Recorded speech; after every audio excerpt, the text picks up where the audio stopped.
Wallahu ghaniyun halim. Surah apa? Surah Al-Baqarah ayat 263. Ingat tu baik-baik. Ni dalil hujjah dah. Yang bermaksud kata-kata yang baik dan juga keampunan dan kemaafan itu lebih baik daripada sedekah yang daripada sedekah itu menghasilkan kesakitan dan memalukan orang yang disedekah. Ini Allah yang bagi tahu. Dalam surah apa? Al-Baqarah 263. Allah Ta'ala murka dan cela perbuatan mana-mana orang, saya ataupun sesiapa sahaja yang bersedekah tetapi menyakitkan hati orang yang disedekahkan itu. Iaitu menyakitkan hati orang fakir, menyakitkan hati orang miskin. Hukumnya adalah haram berdasarkan daripada ayat Allah Subhanahu wa Ta'ala ini di dalam surah Al-Baqarah ayat 263. Maka dalam hal ini kita perlu mengetahui beberapa perkara. Pertama sekali, apabila kita hendak memberi sumbangan, kita perlu tahu bahawa sumbangan ini ada dua cara dan jalan. Dua keadaan lah, kita sebut dua keadaan. Keadaan yang pertama adalah sumbangan, derma, hadiah, pemberian yang dibenarkan oleh agama Allah untuk dipaparkan kepada orang lain. Memang ada. Memang ada. Keduanya, tetapi ada yang kedua, iaitu pemberian sedekah, sumbangan yang diberikan kepada satu pihak yang dinamakan fakir, miskin, hendaklah disembunyikan. Ini Allah yang bagi tahu. Allah Ta'ala berfirman di dalam surah Al-Baqarah juga. Ayat 271. Ba'da a'udhu billahi minasyaitanir rajim. In tubdus sadaqat fani'immahi. Wa in tukhfuha wa tu'tuha al-fuqara fahuwa khairul lakum. Okey? Dalam surah apa? Surah Al-Baqarah. Allah Ta'ala menyatakan dua keadaan orang yang memberi sumbangan. Pertama sekali, sumbangan yang berbentuk umum. Contohnya untuk membina masjid. Lagi satu, untuk membina hospital contohnya. Untuk membuat projek-projek dakwah. Untuk menyumbang buku kitab contohnya. Untuk membuat satu sumbangan secara umum, contohnya kepada madrasah-madrasah tahfiz, maka kita tengok boleh dan dibenarkan di dalam Islam berdasarkan daripada surah Al-Baqarah ayat 71 ni, ayat 271 ini, untuk dipaparkan, dibenarkan di dalam Islam untuk dipaparkan sumbangan tersebut. Boleh. Tidak ada masalah. Boleh. Dibenar. Fani'immahi. Wa in tukhfuha wa tu'tuha al-fuqara fahuwa khairul lakum. Tetapi yang kedua, Allah Azza wa Jalla menyatakan, manakala sumbangan kamu untuk orang fakir, maka hendaklah baik ini adalah perkara yang dituntut oleh Islam. Hendaklah kamu menyembunyikannya. Apa maksud menyembunyikannya? Iaitu tidak paparkan kepada umum keadaan orang fakir tersebut. Sebab itu fatwa yang saya sebut sebelum ini dan perbincangan saya kepada fatwa ini, apabila ulama-ulama di Mesir, ulama di Azhar, lebih ramai lagi orang susah di sana. Berlaku tahun lepas, ada satu kelompok pertubuhan di Mesir. Mereka ini mengumpul orang-orang yang susah dan budak-budak kecil untuk diberikan sumbangan. Bagus, perbuatan ini bagus.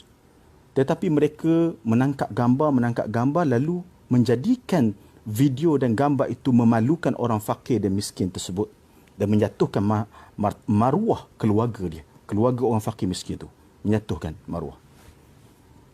Maka fatwa itu telah dikeluarkan oleh ulama-ulama di Mesir melalui Syekhul Akbar, Syekhul Azhar, Dr. Ahmad Tayyib, mengatakan bahawa haram dari segi syarak menangkap gambar dan juga menangkap video serta paparkan, untuk dipaparkanlah kepada umum apabila pemberian itu diberikan kepada orang fakir dan miskin. Manakala kalau pemberian itu kepada umum, contohnya pada projek masjid, contohnya hospital dan sebagainya, tak apa, paparkan, okey. Tetapi mengaibkan orang fakir, mengaibkan orang miskin, maka itu diharamkan. Pada pertubuhan inilah saya cakap. Dan juga pertubuhan-pertubuhan yang lain perlu ambil iktibar untuk mereka muhasabah diri apabila memberi pemberian kepada orang fakir dan miskin. Jadi selepas ini, kita minta kepada kerajaan Malaysia, negara kita yang diperintah oleh kerajaan yang baru, Perikatan Nasional, supaya mereka ini menyemak semula pertubuhan dan persatuan-persatuan yang mengumpul dana untuk diberi derma supaya tindakan itu selaras dengan tiga pihak. Maknanya selepas daripada ini, untuk mana-mana pertubuhan ataupun individu termasuk saya melaksanakan derma sumbangan, maka perlu wajib bekerjasama dengan tiga pihak. Perlu wajib bekerjasama dengan siapa? Tiga pihak. Tulis soalan, saya tak nampak apa soalan. Semua okey je ni. Siapa yang perlu dikerjasama? Jangan tinggal tiga pihak ini. Kalau tinggal tiga pihak ini, maka akan timbul fitnah. Seperti mana berlaku pada waktu di Mesir dahulu. Okey. Pertama sekali, bagi mana-mana pertubuhan ataupun individu ataupun kumpulan yang menjumpai ada satu keluarga yang susah ataupun mana-mana pihak yang memerlukan, maka untuk dia menyumbangkan kepada pihak tersebut, dia perlu berbincang dengan segera melalui telefon pun tak apa dengan tiga pihak ini. Siapa? Pertama sekali dengan pusat zakat. Pusat zakat negeri tersebut. Ini perlu dibincangkan supaya kita tidak mahu mengaibkan pusat zakat. Orang akan kata bahawa pusat zakat negeri tersebut tidak melaksanakan tanggungjawab. Sedangkan manusia ini alpa, terlupa, terabai biasa. Itu berlaku. Kita pun terabai anak-anak kita kadang-kadang itu. Anak kita dibiarkan. Kita duduk tengok Facebook ni, tengok Ustaz Abu Syafiq ni, anak-anak kita duduk main game, tengok video yang tidak sepatutnya.